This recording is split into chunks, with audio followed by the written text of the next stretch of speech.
Boa noite a todos, obrigado pelo convite.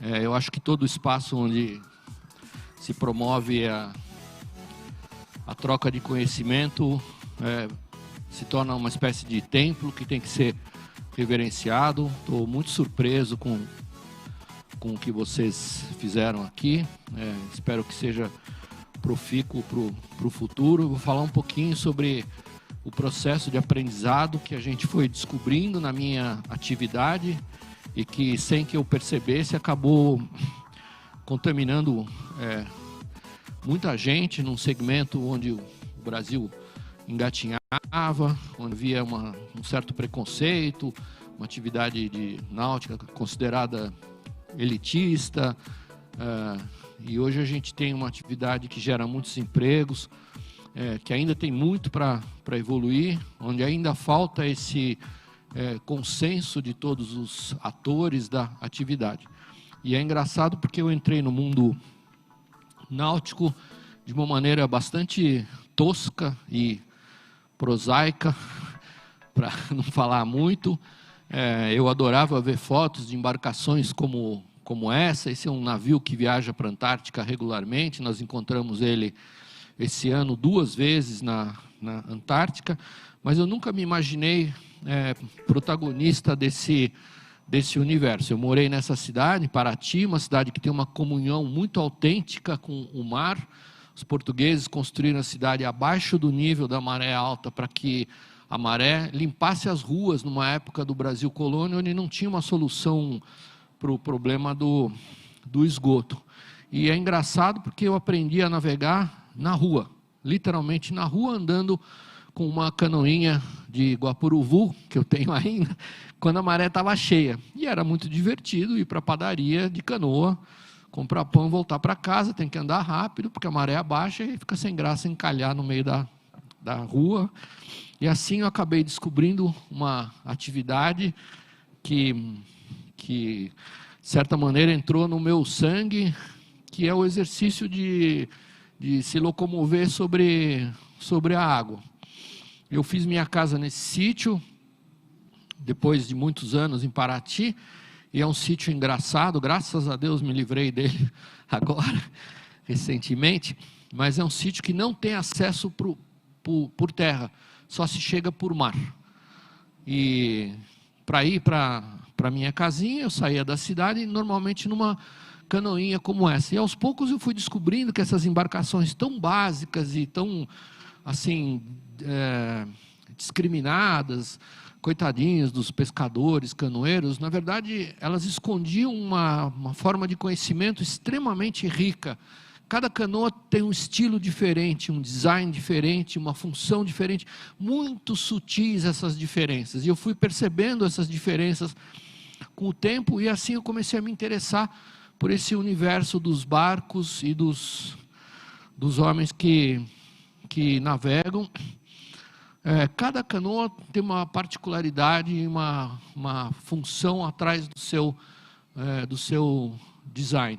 E aí, aos poucos, eu percebi que o Brasil é o país mais rico no mundo na diversidade de feitios e desenhos diferentes de embarcações.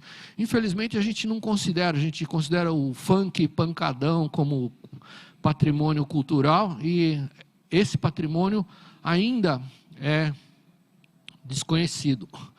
E quando eu fui estudar economia em São Paulo, eu me encantei com um esporte ligado com a água, o remo. Eu nunca gostei muito de futebol, mas eu descobri que os grandes clubes de futebol, Corinthians, Flamengo, Vasco, Santos, começaram como clubes de remo, e eu remei durante 6 anos, me apaixonei pelo remo.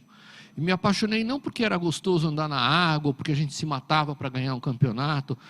Eu me apaixonei por uma razão interessante. O remo é um esporte onde não é a força que faz um barco vencer, e também não é o talento. O remo é um esporte onde quem vence é o conjunto. De certa maneira é o que espero que aconteça com essa instalação aqui. O que vence é o sincronismo, o conjunto, o engajamento. Os 8 remadores têm que bater juntos o remo na água e tirar juntos da água, mas não é junto no mesmo segundo, é junto no mesmo milésimo de segundo. E para conseguir bater 8 remos juntos e tirar no mesmo milésimo, só tem um jeito, tem que treinar. E tem que treinar no mínimo 1000 horas, no mínimo 3 horas por dia, todos os dias. Todos os dias, não tem sábado, domingo, estou indisposto, minha mãe morreu. Não, não tem.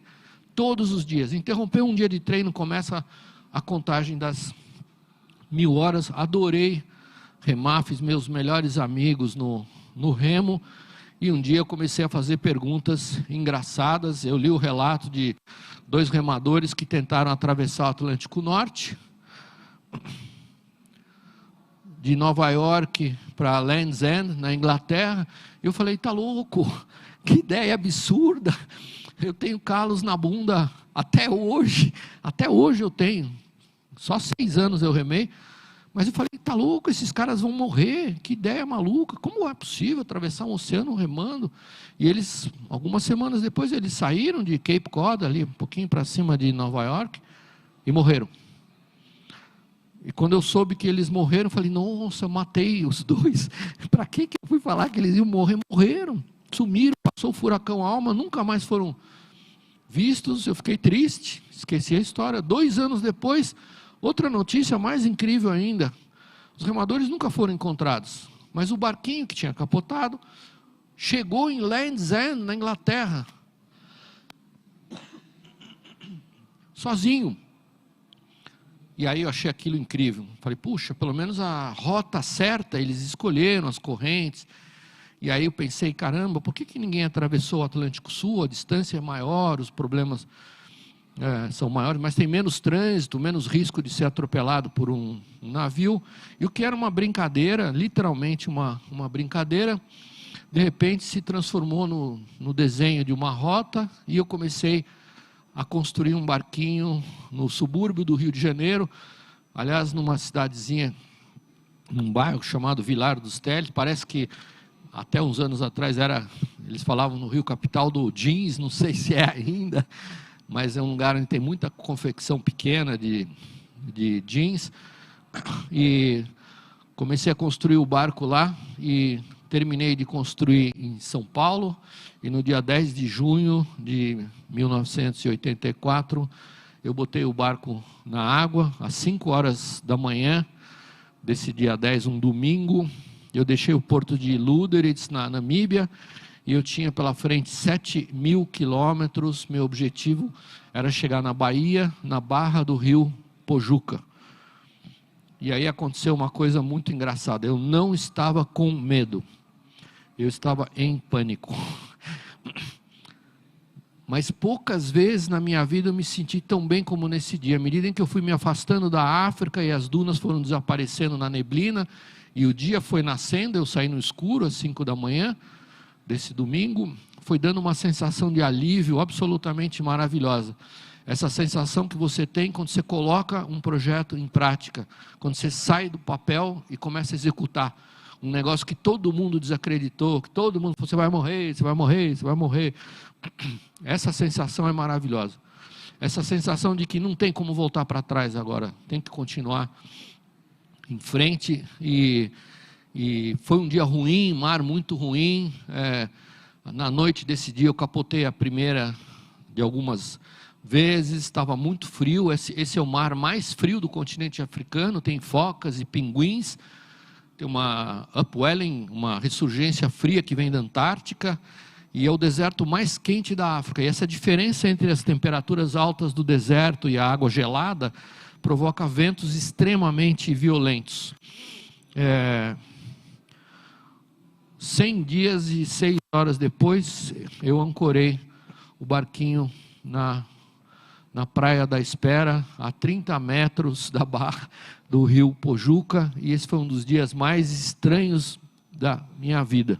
É claro que eu estava muito feliz, mas eu estava feliz por uma razão que eu nunca poderia imaginar antes. Antes de começar essa brincadeira, de criticar quem tinha tentado fazer isso e não conseguiu, eu pensava, puxa, se um dia eu conseguir chegar com a força dos meus braços no outro lado do Atlântico, vai ser o grande dia da minha vida, terei realizado o meu sonho. Eu não estava feliz porque eu realizei o meu sonho, venci o oceano, superei as minhas limitações e essas bobagens idiotas de autoajuda que vocês leem de montão aí. Não, eu estava feliz por uma razão absolutamente pragmática e prosaica. Eu estava feliz porque eu cumpri o meu plano. É legal fazer um plano e cumprir. A gente vive num país onde a gente fala muito, tem muitas ideias, a gente executa muito pouco. Eu sei que aqui dentro tem gente que executa muito, mas na média a gente tem esse vício de falar muita coisa e fazer pouco. É muito legal você fazer um plano e cumprir. Não apenas cumprir. A razão da minha alegria, uma alegria bem comedida, era que eu cumpri antes do que eu tinha planejado. Eu tinha planejado atravessar em 109 dias e eu cheguei no 101º dia. Cheguei 8 dias antes da data prevista. Mas era um dia estranho porque eu estava triste também, muito triste. Eu estava triste porque a viagem acabou. Eu adorei a viagem. Foram muitas as dificuldades, claro, o medo dos navios cegos, não existia naquela época. O erro da minha navegação médio era de 40 quilômetros, quase a distância que eu conseguia remar num dia. O problema dos tubarões que raspavam embaixo do barco, depois começaram a bater, vários problemas, o problema de controlar o consumo de água nos mililitros, o problema de carregar as baterias com painéis fotovoltaicos, que vários engenheiros da USP naquela época falavam, energia fotovoltaica é uma utopia. E eu só tive energia fotovoltaica para carregar as baterias, painéis solares, curiosamente feitos no Brasil, a única fábrica no hemisfério sul da Terra de painéis fotovoltaicos, ficava aqui em Vargem Grande. Foram muitas as dificuldades, mas eu estava triste porque a viagem acabou, adorei a viagem, 100 dias fazendo coisas úteis, calculando minha posição pelos astros, avançando com o esforço dos meus braços, reconhecendo os dourados que me acompanharam por mais de 80 dias. E é engraçado, a gente constrói, numa experiência como essa, onde a escassez é tão contundente, a gente constrói um conceito de sustentabilidade completamente diferente desse que a gente aprende, ou do que nós estamos aqui, nesse espaço, tentando praticar. A gente literalmente convive com essa contingência, com essa restrição. E quando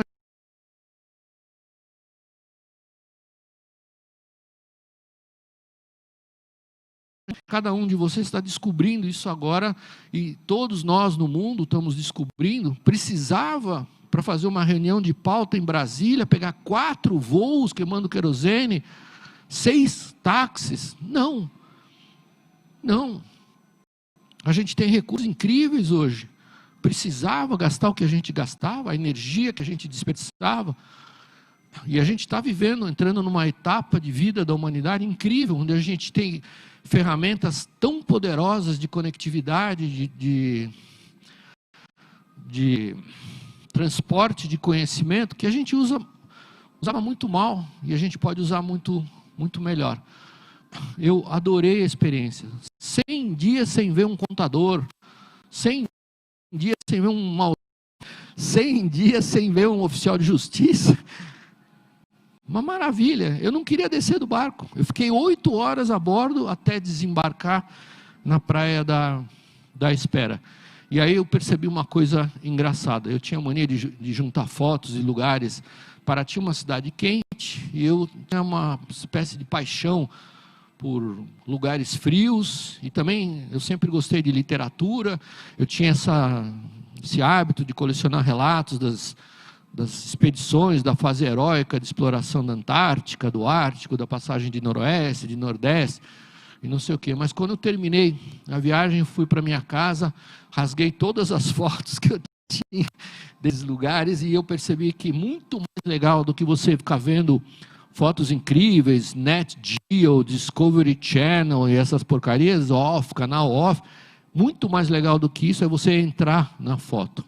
E quando você tem esse privilégio de entrar na foto, de ser protagonista, você enxerga coisas que nunca uma foto vai transmitir. Não há tecnologia para isso. Essa foto é engraçada. Era meu sonho conhecer a colônia de St. Andrews, a maior colônia de pinguim-rei do mundo.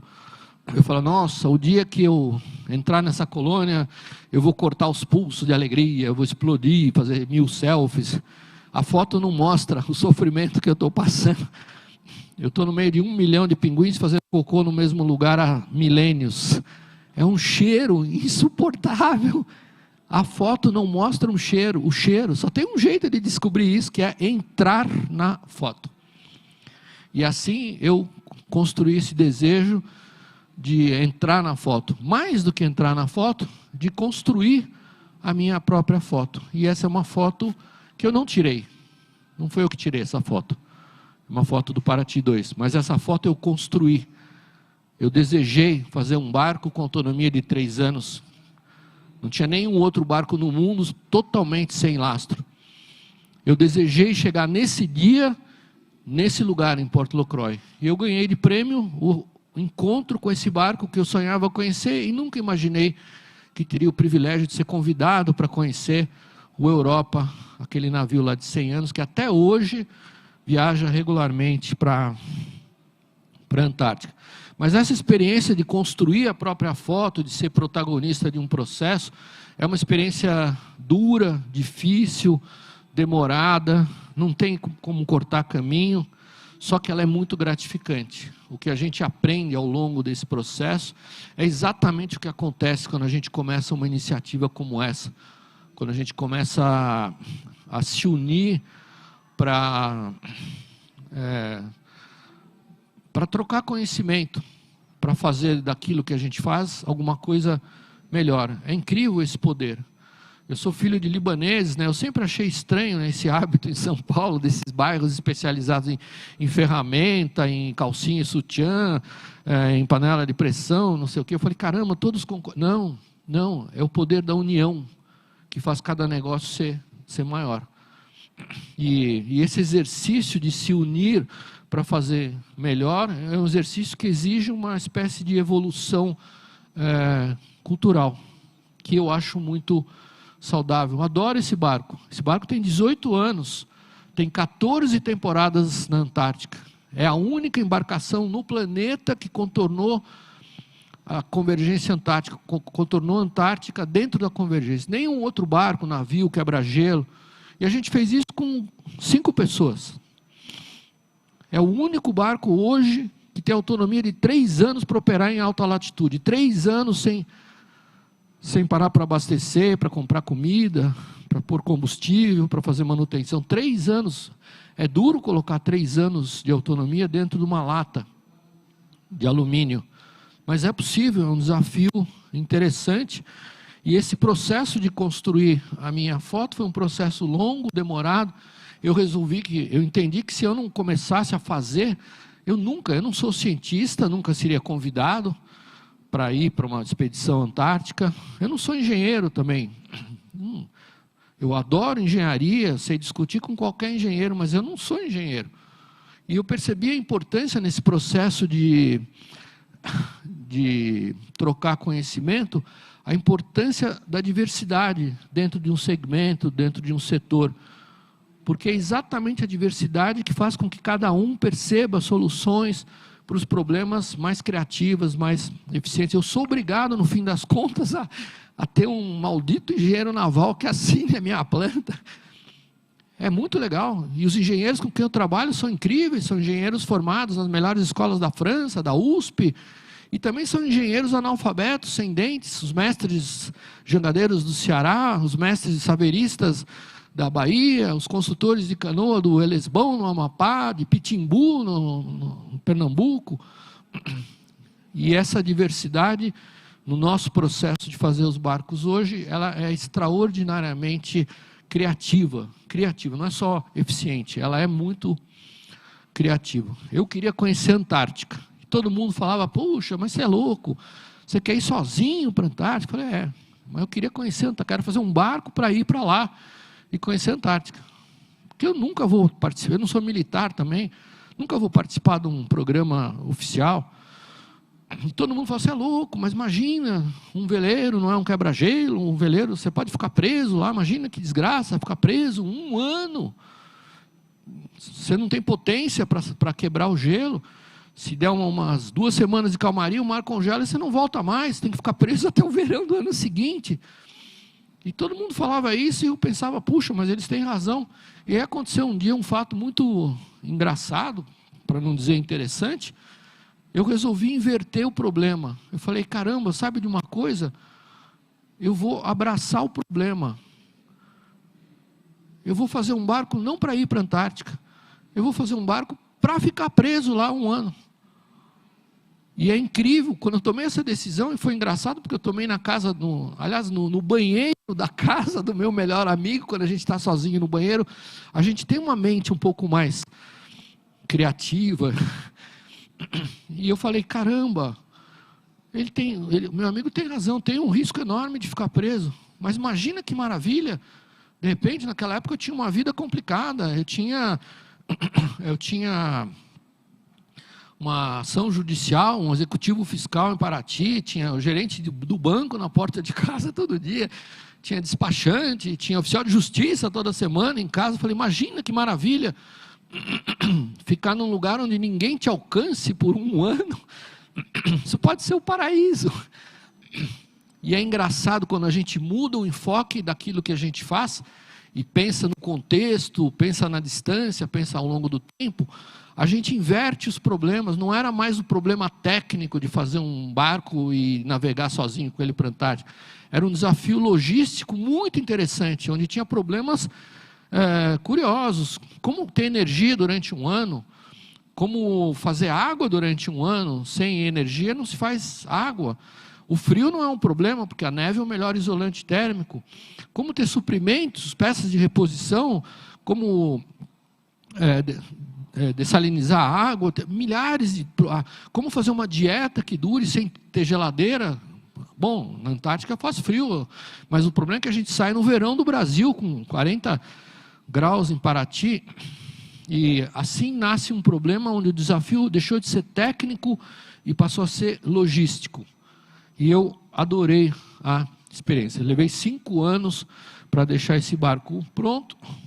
Escolhi um lugar que todo mundo criticou. Imagina, no meio das pedras, o mar é calmo, vai congelar primeiro.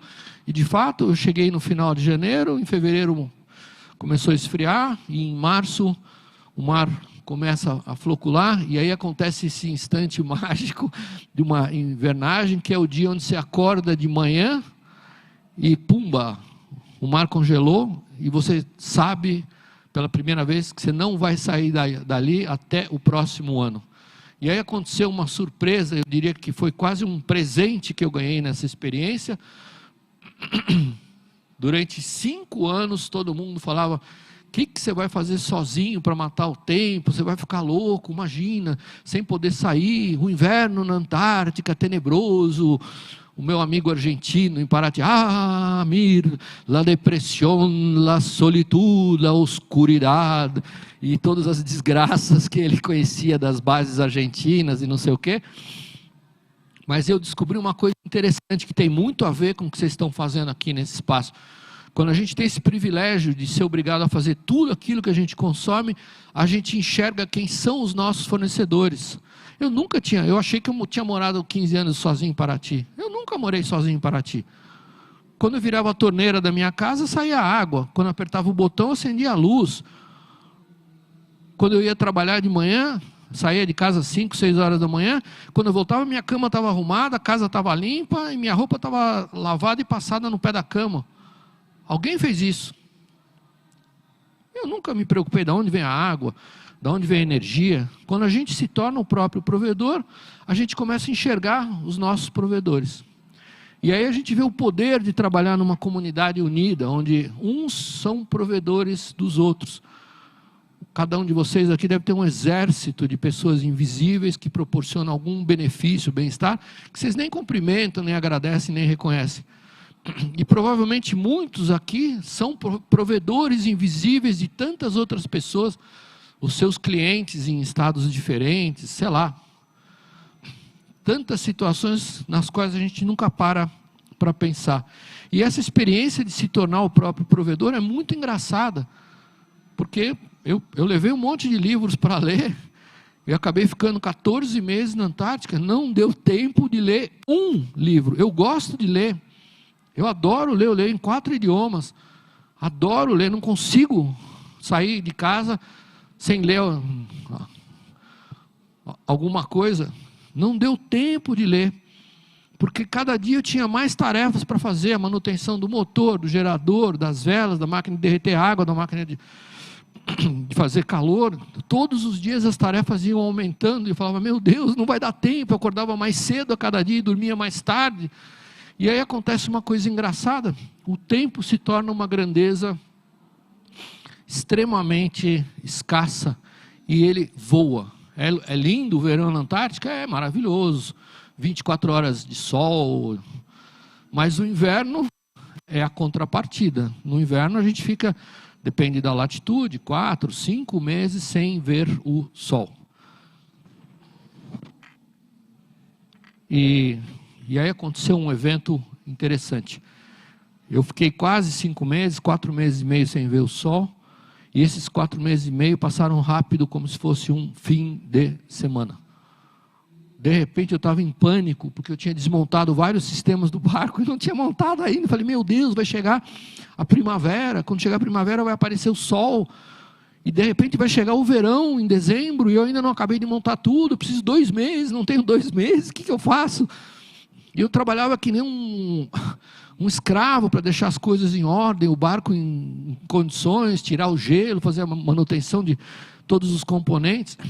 E, de fato, o sol desapareceu por esse período, e de repente, no começo da primavera, voltou o sol, e de repente o gelo se foi embora no começo do verão, e aí eu acabei fazendo uma auditoria dentro do barco, e eu descobri que eu ainda tinha 20 meses de suprimentos, e aí eu tomei uma decisão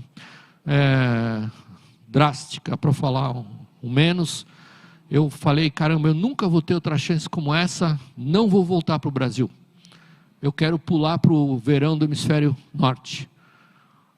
E resolvi, quando eu passei a latitude das Ilhas Falklands, das Malvinas, eu resolvi dar uma guinada para a direita, fui para a Cidade do Cabo, e da Cidade do Cabo eu fui para o Ártico, tive uma temporada incrível no Ártico, 3 meses e meio no Ártico, onde eu descobri uma coisa muito interessante, onde foi a primeira vez que eu comecei um processo de mudar os valores que a gente tem. Filho de libanês é uma desgraça, né? Porque minha família, a maioria são mulheres, e assim, para as mulheres principalmente, para as matriarcas, não sei o quê, um homem é homem quando ele tem patrimônio, bens, aviões, companhias e não sei o quê. A gente é educado só para juntar, acumular e não sei o quê. Eu fiquei 3 meses e meio no Ártico sem pegar uma única tempestade. Quase perdi o barco 8 vezes. E eu percebi que quando a gente não tem pressão, não tem mau tempo, não tem crise, a gente se torna inepto, relaxado, preguiçoso.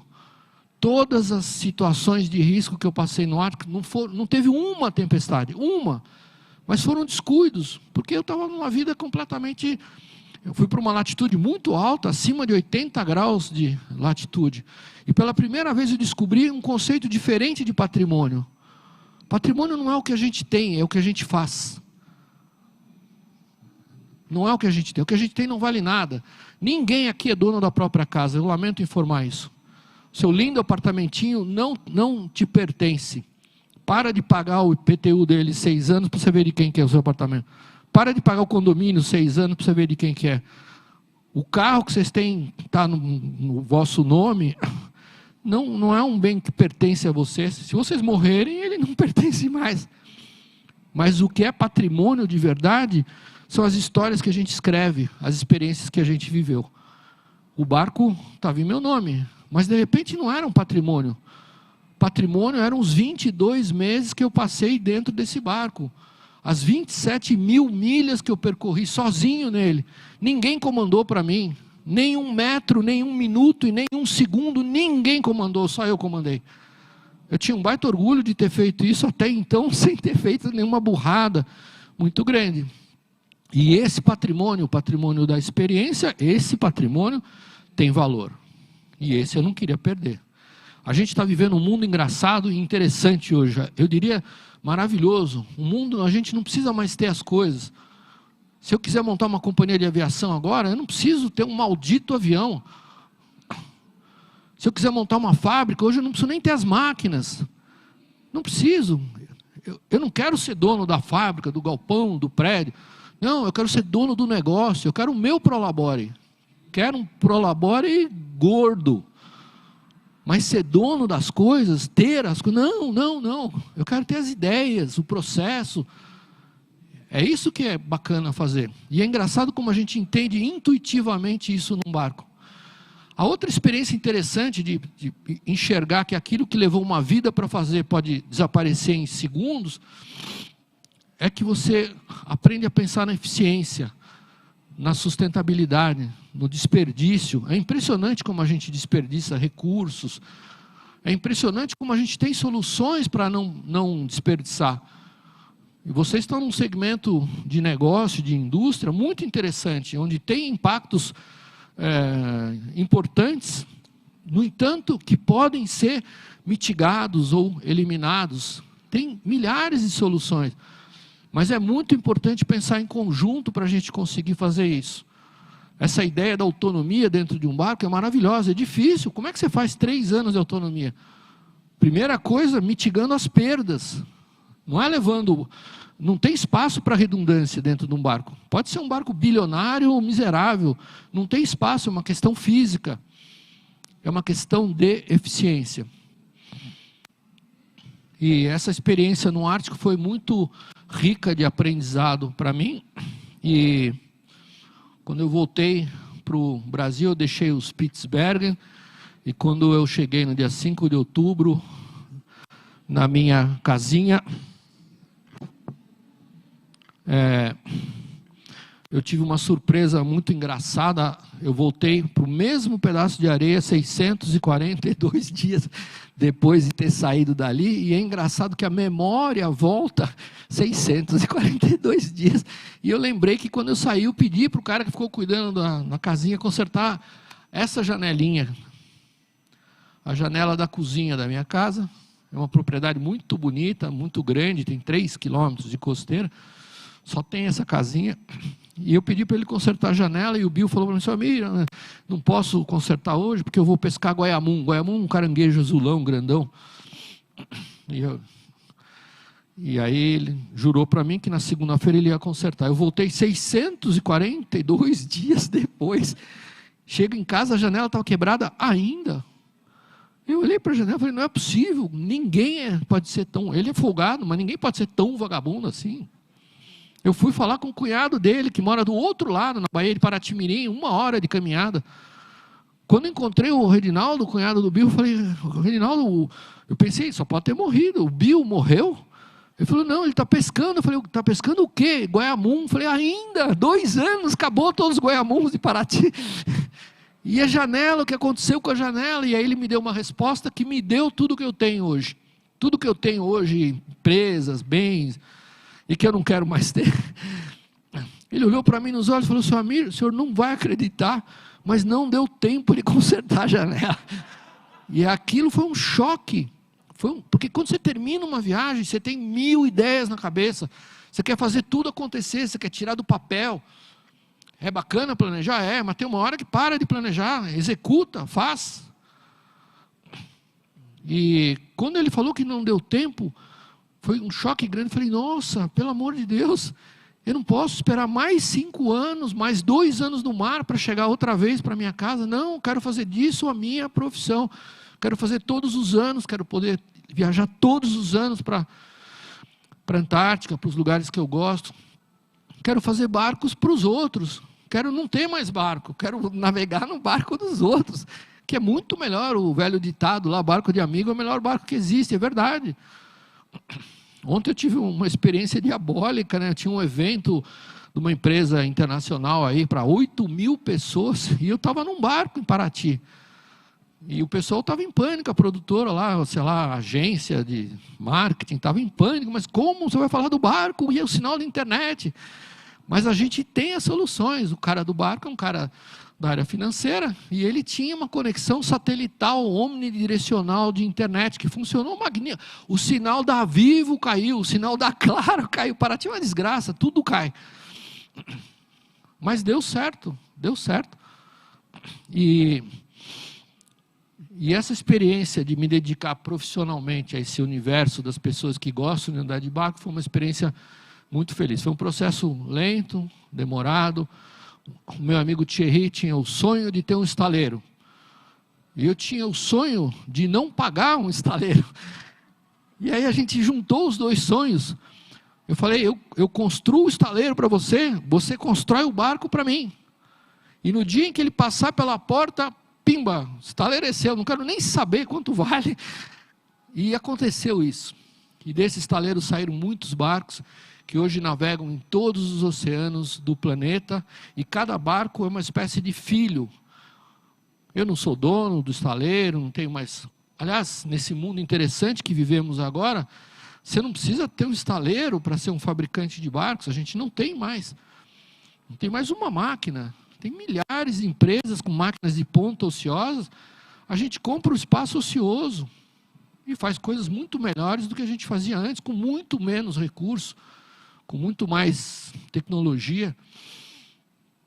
Nesse mundo da tecnologia que encanta e embriaga a gente fica pensando, nossa, temos que trabalhar com alta tecnologia. Não, nesse mundo de comunicação rápida, onde é incrível o poder das pessoas se associarem, a tecnologia começa a ficar uma commodity, uma coisa burra. A tecnologia é burra. A gente não precisa de tecnologia, a gente precisa de inovação, a gente precisa de soluções. Eu assisti um discurso, eu fiz um projeto para a Honda, eu faço todos os anos uma viagem de carro para a Honda, lá para Ushuaia, ida e volta dá 18 mil quilômetros, e há alguns anos a gente tem feito com a Honda. E eu assisti num evento, uma declaração do diretor da Latinoamérica da Honda, e ele falou aqui, se alguém aqui pensa que entende de carro, ou imagina que a gente fabrica carros, tem que ser demitido já. Eu falei, nossa senhora, o japonês é terrível. Ele falou, a gente não entende nada de carros, nada. Nós não fazemos carros, nós somos provedores de mobilidade. Mas nossos concorrentes também são provedores de mobilidade. Não é só a mobilidade que a gente quer, a moradia que a gente quer. A gente quer uma moradia bacana, a gente quer uma mobilidade divertida.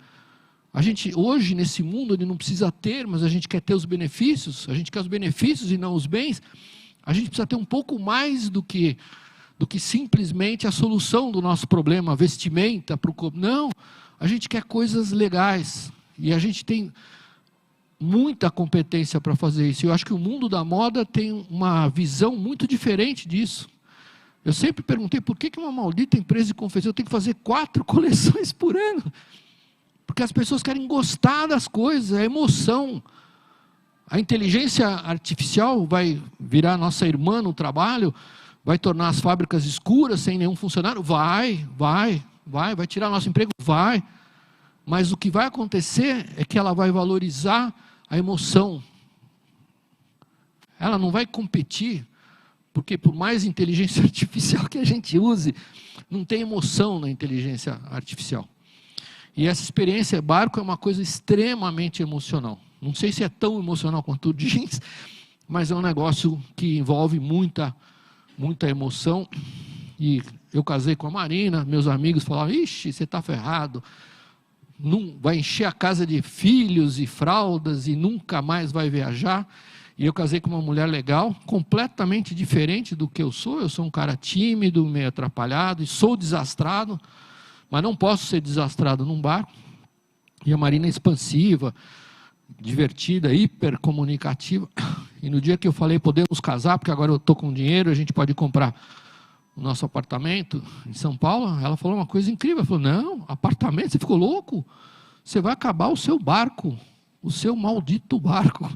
E eu adorei a experiência de casar com uma pessoa que aposta no sonho irresponsável do seu companheiro.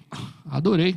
E é engraçado, depois que eu casei, eu acabei viajando mais de 30 vezes para o continente antártico, pelo menos uma dúzia de vezes com ela, e percebi outra coisa importante nesse mundo de tecnologia e inovação que a gente vive, que é o poder do compartilhamento, que é o que acontece hoje em vários segmentos de negócio.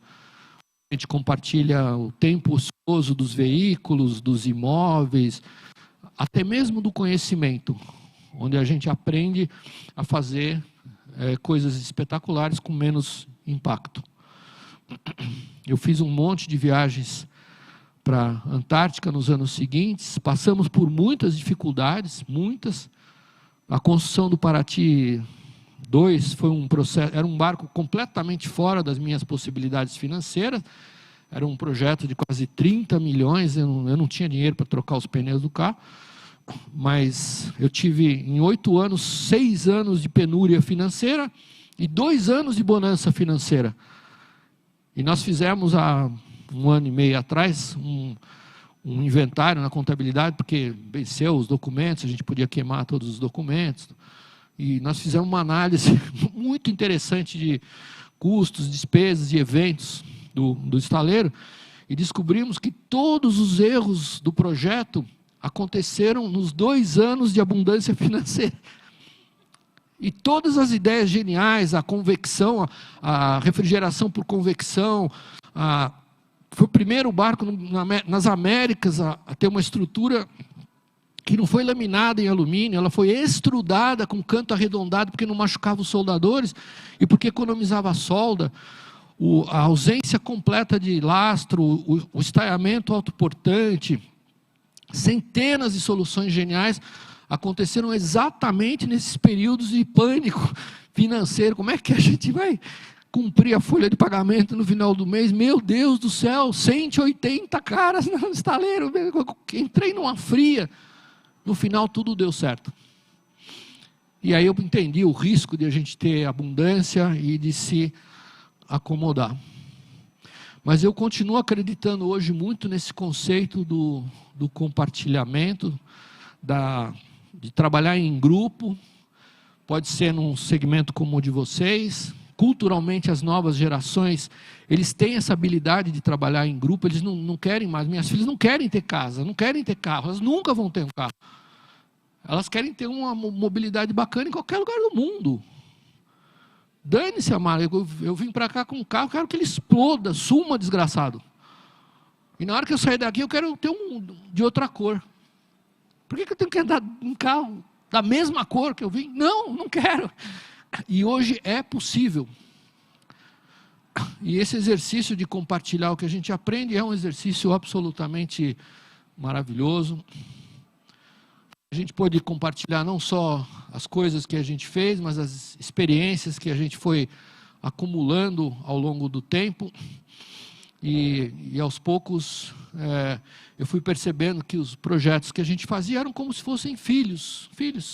Cada barco, quando passa pela porta do estaleiro, pumba, é um filho que sai para o mundo. Eu não sei se vocês sentem a mesma coisa com uma calça jeans, mas é emocionante saber que você faz alguma coisa que vai causar prazer em outra pessoa. A Marina estava reclamando, porque esse meu jeans aqui está furado aqui na bunda. Eu falei, Marina, hoje os fabricantes compram máquinas caríssimas para rasgar jeans. Que isso? Pô, por que eu não posso andar com uma calça velha que eu gosto só porque está furada? Eu gosto. E a gente teve uma alegria muito grande de poder compartilhar com as nossas filhas essa experiência de viajar todos os anos, viajar em lugares onde normalmente os barcos sofrem e a gente nunca sofreu. Claro que a gente passa medo, passa por diversas dificuldades, mas eu nunca machuquei um tripulante, nunca perdi um tripulante, e eu percebi que a gente acabou deixando uma herança para as nossas meninas, que não tem preço. Eu já avisei em casa, elas sabem disso, que eu não vou deixar 1 centavo de herança para elas, nem um único maldito imóvel. Nós estamos fazendo agora 84 casas, as casas que eu acho que vão ser as mais sustentáveis do Brasil. É um projeto muito interessante. em Paraty, mas não vou deixar nenhuma casinha para nenhuma delas. E elas entendem isso, e elas gostam disso. A nossa filha mais velha, uma das gêmeas, queria o barco emprestado para ir para a Antártica. Eu falei, pai, você empresta o barco para outra pessoa? Eu falei, empresto.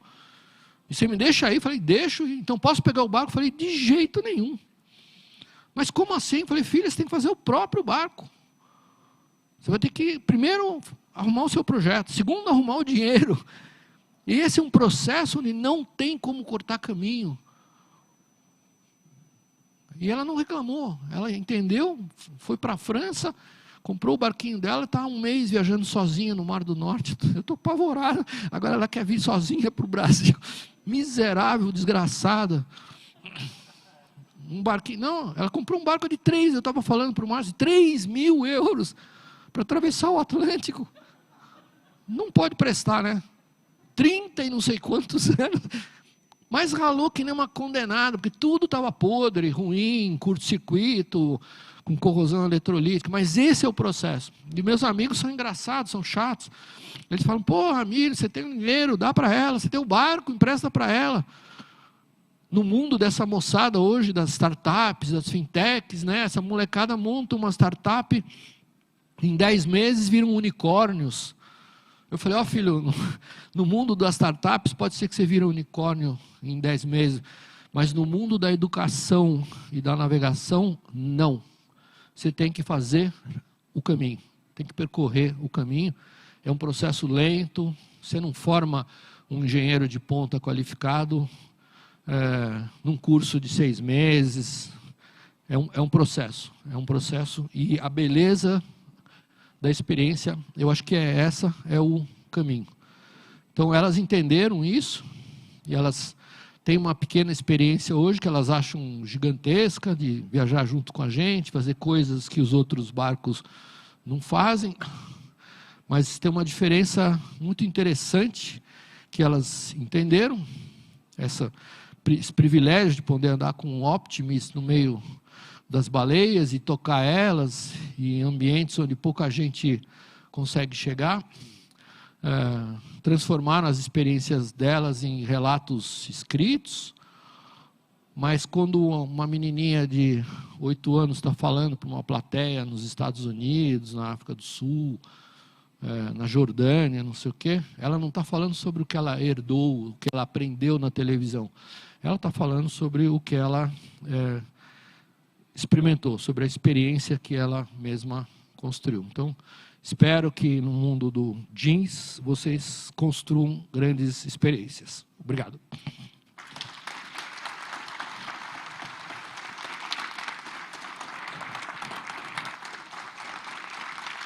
Eu não sei se vai ter pergunta.